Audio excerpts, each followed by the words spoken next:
কুড়িগ্রামের রৌমারীতে মামলাবাজ প্রভাষক আবুল হাশেমের অত্যাচারে অতিষ্ঠ জনপদ। নিজের পিতাকেও করেন মারধর, বৃদ্ধা মাকে দিয়ে করান মিথ্যা মামলা। বিস্তারিত দেখুন সৌরভ সরোয়ারের পাঠানো ৩ পর্বের ধারাবাহিক অনুসন্ধানী প্রতিবেদনের প্রথম পর্ব। কুড়িগ্রামের রৌমারী উপজেলার মির্জাপাড়া গ্রামের এক প্রভাষকের বিরুদ্ধে উঠেছে ভয়াবহ অভিযোগ। ভুয়া মামলা দিয়ে পুরো এলাকাকে জিম্মি করে রেখেছেন তিনি।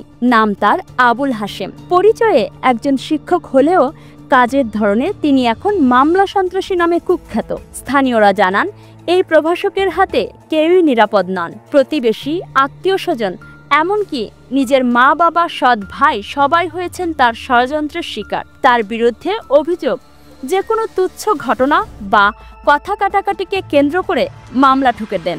এক একজনের বিরুদ্ধে ৩০ থেকে ৫০টি পর্যন্ত মিথ্যা মামলা করেছেন তিনি। সব মিলিয়ে তার দায়ের করা মামলার সংখ্যা ৭০ থেকে ৮০টিরও বেশি বলে জানা গেছে।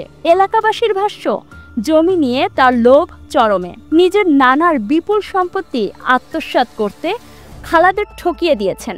এমনকি সরকারি খাস জমিও গিলে খেয়েছেন প্রায় ৫ কোটি টাকার সম্পত্তি দখল করে। তার এসব অপকর্মের বিরুদ্ধে মুখ খুললেই পরিণতি একটাই, মিথ্যা মামলা। আবুল হাশেমের ভয়ঙ্কর রূপ এখানেই থেমে নেই। অভিযোগ রয়েছে তিনি নিজের পিতাকে মারধর করেছেন এবং সৎ ভাইদের সম্পত্তি আত্মসাৎ করতে নানা ছলচাতুরি করেছেন।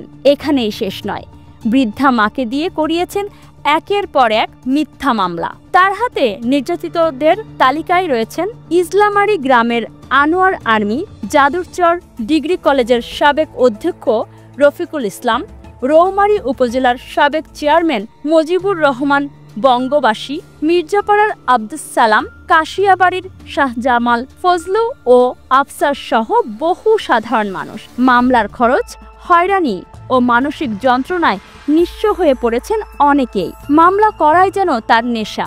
পাশাপাশি ফেসবুকে একের পর এক উস্কানিমূলক পোস্ট দিয়ে তৈরি করছেন সামাজিক অস্থিরতা। সামান্য কথা কাটাকাটির মতো ঘটনাকেও বড় করে ছড়িয়ে দিচ্ছেন ফেসবুকে, সৃষ্টি করছেন বিভ্রান্তি ও আতঙ্ক।